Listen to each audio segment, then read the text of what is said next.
आइए अब सुनते हैं संत रामपाल जी महाराज जी से नाम दीक्षा लेकर सतभक्ति करके अद्भुत लाभ प्राप्त करने वाले अनुयायियों के विचार। दर्शकों, भारतवर्ष में जन्मपत्री बनाने वाले लोग आपको हर गांव, शहर और नगर में मिल जाएंगे, लेकिन जन्मपत्री के लेख लिखने वाले से भी बड़ा समर्थ तो वो है जो उस लेख के साथ साथ किस्मत को भी बदल दे। लेकिन इस बात को बहुत से लोग नहीं मानते। यहाँ तक कि कुछ धर्मगुरु यह भी कहते हैं कि कर्मों के अनुसार व्यक्ति को फल मिलता है, उसे कोई नहीं बदल सकता। लेकिन वर्तमान में कर्म फल भी बदला है और जन्मपत्री के लेख भी।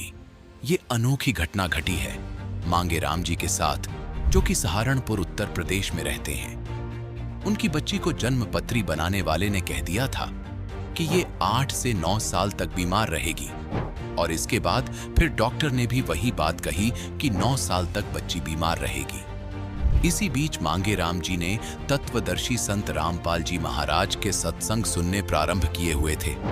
तभी इन्होंने विचार किया कि जब पूर्ण ज्ञान है और पूर्ण संत है तो क्यों न नाम दीक्षा ले ली जाए।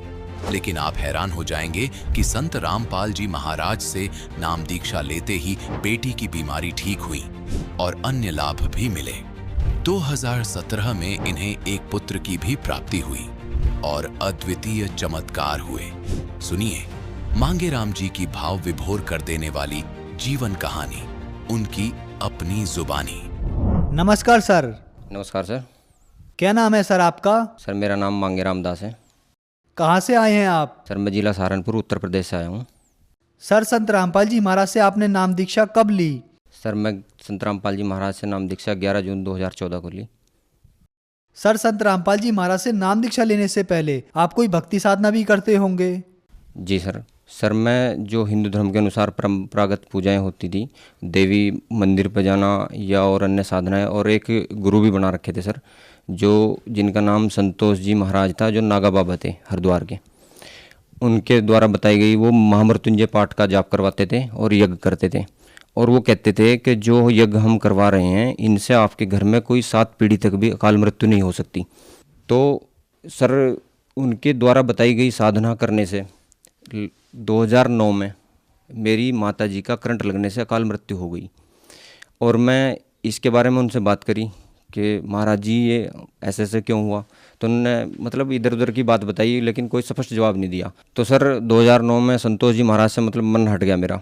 और फिर देवी देवताओं की भक्ति फिर भी हम करते रहते थे। हमारे यहाँ शाकुंभरी देवी है, वहाँ पर तो पहले से भी जाते रहते थे और फिर भी जाते रहते थे। लेकिन और मैं 2 बार अमरनाथ यात्रा भी गया हूँ सर, जो बहुत ही कठिन पहाड़ी और दुर्गम रास्ता है, लेकिन वहाँ भी गया हूँ मैं।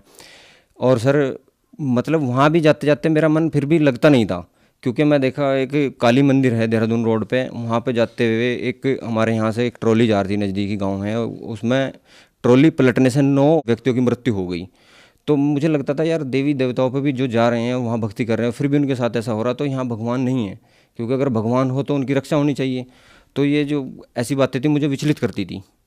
जैसे आपने बताया कि आप देवी देवताओं की भक्ति करते थे, संतोष जी महाराज की भी भक्ति की, वहाँ से आपका मन हटा तो दोबारा देवी देवताओं की भक्ति करने लगे। आप अमरनाथ की यात्रा के लिए भी गए। इसके बाद आप संत रामपाल जी महाराज की शरण में आए। तो संत रामपाल जी महाराज का आपको कैसे पता लगा? सर संत रामपाल जी महाराज के बारे में तो सबसे पहले मुझे 2006 में पता चला था। मैं आर्मी में नौकरी करता था और मैं अम्बाला से हरियाणा रोडवेज में चंडीगढ़ के लिए मतलब बैठा। तो जब मैं पिछली सीट वहाँ पर खाली थी तो मैं पिछली सीट पर बैठ गया।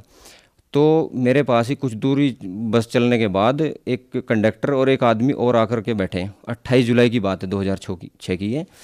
तो वो आपस में चर्चा कर रहे थे, तो मैं उनकी बातें सुन रहा था। उन्होंने यहाँ तक भी बताया कि उनके आश्रम में पता नहीं क्या चीज़ है और वो क्या करते हैं, और वो ऐसा जो एक बार चला जाए तो वो दोबारा मतलब उनके पास चक्कर काटने लगता है। एक आदमी गया था, उन्होंने एक अपना प्रसाद लेकर के भैंस को खिला दिया और वो भैंस आश्रम के चक्कर काटती रही। तो मैं मतलब बड़ी गहराई से सुन रहा था उनकी बातें। तो मेरे मन में भी ऐसा हो रहा था कि मुझे भी एक बार तो कम से कम जाकर देखना चाहिए संत रामपाल जी महाराज के, कि आखिर है क्या। मैं प्रसाद खाऊंगा नहीं कि कोई वो जादू ना कर दे कोई। तो फिर मैं उनसे जब वो चर्चा करते तो मैं पूछ लिया कि भाई ये संत रामपाल जी आखिर हैं कौन, क्योंकि हमने सुना नहीं कभी उनके बारे में। तो कहने लगे कि भाई ये हरियाणा में है, इनका बाहर कहीं प्रचार नहीं है, अभी हरियाणा में है। तो सर मैं चला गया, फिर तो ड्यूटी चला गया और उसके बाद कोई पता नहीं। फिर 2011 के लगभग मेरे पर कुछ ऐसी आपत्तियाँ आनी शुरू हुई कि मैं बिल्कुल परेशान होता चला गया। मेरे पे मतलब ऐसा था कि जितना भी पैसा मैं कर रहा था वो लगभग पता ही नहीं चलता था, कुछ बीमारियां होनी शुरू हो गई। और 2013 में जब मैं पेंशन आया तो मुझे खुद इतनी भयंकर बीमारी हुई, नमूनिया हो गया, मेरा बचना तक मुश्किल हो गया। तो मैं ठीक हुआ तो फिर भगतमती थी, उसको डेंगू हो गया, फिर वो हॉस्पिटल में, एक हॉस्पिटल में एडमिट किया, उन्होंने जवाब दे दिया कि जोली ग्रांट ले जाओ। फिर खैर तारावती हॉस्पिटल था, मैं वहाँ बात किया, उन्होंने कहा कि हाँ प्लेटलेट्स लग जाएंगी इसको और आप ले आओ। तो वहाँ जा कर के कई दिन एडमिट रहने के बाद उसकी जान बची। फिर मेरी 2 लड़कियाँ थी, क्योंकि बच्चे भी काफ़ी दिनों में हुए थे 11-12 साल बाद। तो जो छोटी लड़की थी, मैं लगभग भाई की 2 बच्चों की और अपने 2 बच्चों की जन्म कुंडलियाँ बनवाई थी। एक पंडित जी थे वहीं पर ऋषिकेश के, हमारे साथ ही थे, फौज में ड्यूटी पे। तो उन्होंने छोटे वाली लड़की के बारे में लगभग उनकी भविष्यवाणियाँ सटीक थी बिल्कुल, लेकिन उपाय कोई नहीं था उनके पास, केवल वो भविष्यवाणी करते थे। तो उन्होंने बताया था छोटी लड़की के बारे में, कुंडली में लिखा था कि भाई इसको जन्म से लेकर के 8 वर्ष तक ये गंभीर रोग से पीड़ित रहेगी। तो जो छोटे वाली लड़की थी, जब मैं पेंशन आया 12 में, मतलब वो जन्म हुआ उसका, और 12 में ही पहले वो बीमार हो गई। पहले उसको बुखार आया, बुखार आने के बाद कुछ समझ में आया, गांव से दवाई दिलाई तो कोई नहीं हुआ, पैरासीटामोल सिरप भी दिया था और भी दिया था। तो उनको रात को इतने तेज़ बुखार था कि उसको दौरा पड़ गया और दौरे में हाथ पैर मुड़ गए उसके। और कुछ देर बाद मतलब जब होश आई उसको, तो हम, लेकिन बुखार फिर भी नहीं टूटा उसका। तो अगले दिन हम डॉक्टर स्वर्णजीत है सहारनपुर में, वहाँ लेकर गए। डॉक्टर साहब को बात बताई, उन्होंने कहा कि भाई पहली बार हुआ ऐसा दौरा पड़ा? मैं कहा जी हाँ पहली बार हुआ है। तो उन्होंने कहा कि भाई ये बहुत गंभीर समस्या है इसको, और आप ऐसा करना, उन्होंने दवाई लिखता हूँ और ये गोली जो है वो मुझे दिखाना, और ये गोली एक बताई कि ये हमेशा साथ में रखना, कि दोबारा ऐसा नहीं होना चाहिए, कुछ भी हो सकता है नहीं तो। मैं कहा जी ठीक है। फिर उसका बुखार फिर भी ना टूटा, तो अगले दिन हम गए तो उन्होंने कहा एडमिट करना पड़ेगा। एडमिट किया, लगभग 4-5 दिन एडमिट रही। तो उसको जब नॉर्मल हुआ कुछ तो घर ले आए हम। फिर कुछ दिन के बाद 2013 में फिर भर्ती हुई वो। 2013 में इतनी सीरियस हालत हो गई कि 5 दिन तक बुखार नहीं उतरा उसका। और 5 दिन बाद जब संडे का दिन था तो डॉक्टर स्वर्णजीत ने कहा कि भाई मैं परेशान हूँ और इसको समझ में कुछ नहीं आ रहा, टेस्ट भी करा लिया, सब कुछ करा लिया, एक्सरे करा लिया, अल्ट्रासाउंड, तो ये कुछ नहीं आ रहा। तो उन्होंने कहा कि भाई इसको जो बीमारी है ये 9 साल तक रहेगी। और पंडित जी ने कहा था कि भाई इसको 8 साल तक गंभीर रोग से पीड़ित रहेगी। और डॉक्टर साहब कह रहे कि तो साइंस और आध्यात्मिक लगभग दोनों ही एक बात कह रहे। और लगभग ये बात 2013 तो हो गया, फिर दवाई चलती रही उसकी। तो फिर मुझे पता चला 2014 में, हमारे एक रिश्तेदार हैं अश्विनी कुमार, तो उन्होंने संत रामपाल जी महाराज से नाम दीक्षा ले ली। और मुझे पता चला कि भाई उन्होंने संत रामपाल जी से नाम दीक्षा ली है। तो उन्होंने मुझे कहा कि अब आपने ज्ञान नहीं सुना, पहले उनका ज्ञान सुनना एक बार। तो मैं उनको ये जवाब दिया कि मैं उनकी पुस्तक पढ़ रखी हूँ ज्ञान गंगा, मतलब मैं झूठ बोल रहा है ऐसे ही, क्योंकि मैं पुस्तक पढ़ी भी नहीं थी, सिर्फ 1-2 पेज पलट कर ही देखा था। तो मैं कहा मैं कुछ नहीं देखना है, मैं नहीं इन्हीं संतों के चक्कर में आता हूँ।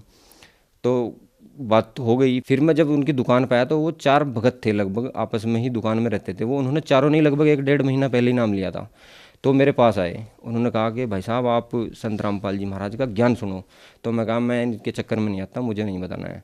तो उन्होंने काफ़ी देर तक मैं बहस करी उनके साथ में, उन्होंने मुझे समझाया। फिर वो इतना तो नहीं बता पाए, लेकिन उन्होंने मुझे सिर्फ इतना कहा कि हाथ जोड़े ऐसे, और वो कहने लगे कि भाई साहब हम तो आपके भले के लिए कह रहे थे और आपकी जैसी मर्जी हो वैसा करो, लेकिन एक बार ज्ञान सुन लो संत रामपाल जी का। तो वो ऐसे बोल करके हाथ जोड़ के चले गए। तो मुझे दुख सा हुआ थोड़ा, यार ये मेरे भले के लिए कह रहे थे और मुझे ऐसा नहीं करना चाहिए था, इनके साथ दुर्व्यवहार नहीं करना चाहिए था, कम से कम एक बार देखूँ तो सही। तो मैं ऐसे करते करते उनके अपने अश्विनी भगत जी के घर चला गया शाम को। तो शाम को सत्संग आ रहा था संत रामपाल जी महाराज का। तो उन्होंने कहा कि सत्संग देख लो। मैंने कहा चलो भाई। तो लगभग उस टाइम ज़्यादा हो गया था, 15-20 मिनट का ही सत्संग बजा था। तो उस दिन ज्ञान चर्चा आ रही थी। सतपाल जी महाराज हरिद्वार वाले जो हंसा देश वाले हैं, और वीएस संत रामपाल जी महाराज।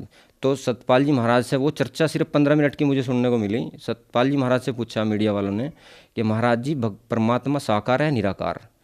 तो सतपाल जी महाराज ने बताया कि परमात्मा निराकार है, उसको देखा नहीं जा सकता, केवल प्रकाश ही दिखाई देता है, परमात्मा दिखाई नहीं देता है। तो फिर संत रामपाल जी महाराज से पूछा कि महाराज जी ये बताइए कि परमात्मा साकार है निराकार? तो संत रामपाल जी महाराज ने परमात्मा साकार बताया, मनुष्य सदृश, और उसका नाम कबीर बताया। और उसके लिए उन्होंने इतने प्रमाण दिखाए वो 15 मिनट में कि तभी मुझे यकीन हो गया कि भाई इस धरती पर गुरु हैं तो संत रामपाल जी महाराज हैं, और भगवान है तो कबीर साहब है। तो वो कबीर साहब की वाणी मेरे याद आई कि गुरु गोविंद दो खड़े काके लागू पाए, और बलिहारी गुरु आपना जिन गोविंद दियो बताए। तो मैं समझ लिया कि भाई मैं अब संत रामपाल जी महाराज से ही नाम दीक्षा लूँगा।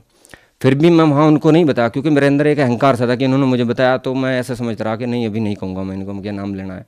और मैं वहाँ से कहा कि भाई मुझे एक किताब दे दो, ये ज्ञान गंगा थी उनके पास, तो उन्होंने कहा कि ठीक आप ले जाओ। तो मैं वो पुस्तक लेकर के घर आ गया और वो पुस्तक के 10-15 पेज पढ़े मैं, और 2-4 अगले दिन सत्संग देखा मैं, पूरा सत्संग देखा मैं 1 घंटे का।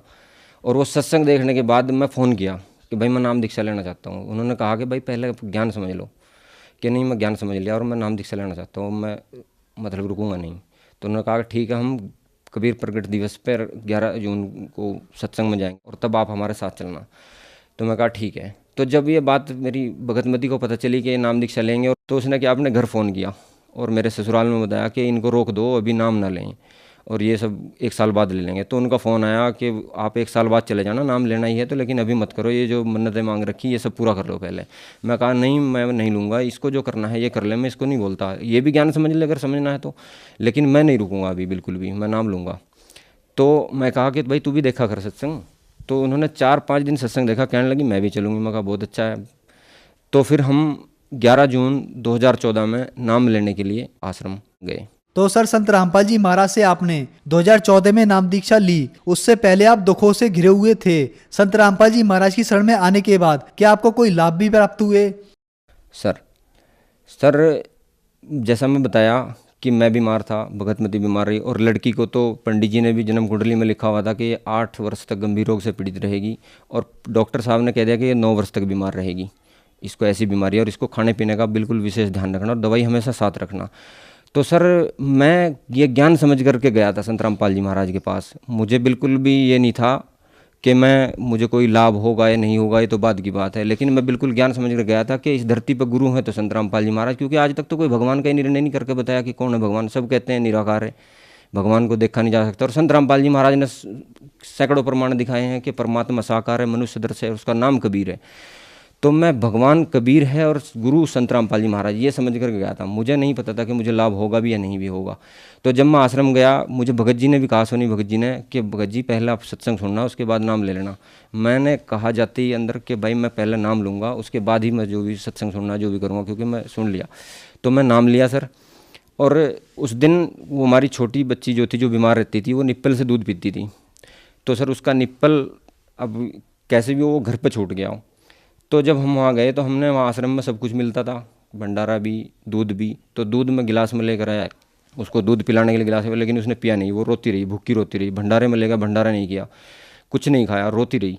तो सर 11 जून को पहला दिन था सत्संग का, पाठ प्रकाश हुआ था, और वहाँ पर प्रसाद बना था, हलवा प्रसाद। वो देसी घी में होता है और घी भी उसमें से इतना होता है कि हाथों से नीचे निकलता रहता है। तो सर मैं जहाँ हलवा प्रसाद बट रहा था, वहाँ गोद में ले गए उस बच्ची को, उधर गया तो बच्ची हाथ से ऐसे ऐसे करने लगी हलवे की तरफ। तो सर मैंने हलवा ले लिया वो, और उसको खिलाया तो वो खाने लगी। अब मैं ये था कि उसकी पसलियाँ तो चल ही रही थी, क्योंकि हमेशा उसका सांस चलता रहता था ऐसे। तो उसने हलवा छक के खाया, और खाने के बाद थोड़ी देर बाद उसको पानी पीना ही था, पानी पिलाया। तो अब मुझे ये मतलब ऐसा लगा, मैं भगत जी को भी कहा, सुनी भगत जी को, कि भगत जी सुबह गाड़ी जल्दी चलना ले करके, और सुबह दिखाएंगे, और मैं फ़ोन कर दूंगा उस लड़के को, क्योंकि मैं नंबर रखता था वहाँ का, कि नाम लिखवा दूंगा और इसको तबीयत बिगड़ जाएगी क्योंकि हलवा खा लिया इसने अब। और मुझे बिल्कुल नहीं पता था कि अब क्या होगा, मुझे ये था कि अब तबीयत इसकी और बिगड़ने वाली है। लेकिन सर वो हलवा प्रसाद खाने के बाद और पानी पीने के बाद वो लड़की बिल्कुल ठीक हो गई। और सर जो डॉक्टर ने कहा था 9 साल तक बीमार रहेगी, और पंडित जी ने कहा था 8 साल तक बीमार रहेगी, तो वो लड़की वो हलवा प्रसाद खाने के बाद सर वो 11 जून 2014, और सर आज का दिन है, आज तक एक गोली भी डॉक्टर सवनजीत के यहाँ से नहीं ली, और वो बिल्कुल ठीक है सर। नाम लेने से पहले मई 2014 में मेरे बाईं तरफ जो बहुत ज़्यादा दर्द हुआ, जो पहले भी रहता था, लेकिन उस दिन बहुत ज़्यादा दर्द था। मैं एक शादी में गया हुआ था, तो मैं एक डॉक्टर के पास गया। वहाँ पर मैं उनको बताया कि डॉक्टर साहब ऐसे ऐसे है, पहले भी होता है लेकिन आज बहुत ज़्यादा बेचैनी है मुझे। तो उन्होंने बताया कि भाई लक्षण जो हैं हार्ट के हैं और आपको टेस्ट कराने पड़ेंगे। तो मैं कहा, उन्होंने 2 खुराक दी, मैं दवाई ली, मुझे कुछ आराम मिला। और अब मैं ये मतलब इसी उसमें था कि मैं अब टेस्ट कराने जाऊंगा, कब कराऊं कहाँ कराऊं, यही सोच रहा था। तो तभी मुझे अश्वनी भगत जी ने वो ज्ञान के बारे में बताया, और मुझे संत रामपाल जी महाराज के ज्ञान के बारे में पता चला, मैं ज्ञान समझा। और जब 11 जून 2014 को मैं नाम लिया, और सर वो 11 जून 2014 को नाम लेने के बाद वो जो मेरी हार्ट की जो प्रॉब्लम थी उसका तो पता भी नहीं चला, कि मुझे दर्द आज तक भी नहीं हुआ। और सर संत रामपाल जी महाराज से नाम लेने के बाद और भी आर्थिक लाभ बहुत हुए। और मेरे यहाँ 2 बेटियाँ थी। मुझे इच्छा किसी चीज़ की नहीं है सर, क्योंकि ज्ञान समझ लेने के बाद मुझे कोई वो नहीं। लेकिन परमात्मा कहते हैं कि ये तो सब यहाँ के लाभ तो रुंगा में मिलेंगे। तो एक बेटा भी संत रामपाल जी महाराज की दया से 2017 में हुआ। तो सर, संत रामपाल जी महाराज से नाम दीक्षा लेने के बाद आपकी जो परेशानियां थीं वो दूर हुई। तो जो जन समुदाय आज आपको देख रहा है, आप उन्हें क्या संदेश देना चाहेंगे? सर, भक्त समाज से मेरा हाथ जोड़कर निवेदन है कि भाई संत रामपाल जी महाराज के रूप में पूर्ण परमात्मा आए हुए हैं धरती पर, और जो सभी सदग्रंथ प्रमाणित कर रहे हैं कि उस गुरु की क्या पहचान होगी, वो कैसे ज्ञान देगा, कैसे बताएगा और क्या लाभ मिलते हैं जो भगवान के, तो वो संत रामपाल जी महाराज की शरण में आकर प्राप्त हो रहे हैं भक्तों को। और मेरे साथ हुआ है, क्योंकि मेरा जीवन बहुत दुखी था और आज मैं बिल्कुल सुखी हूँ।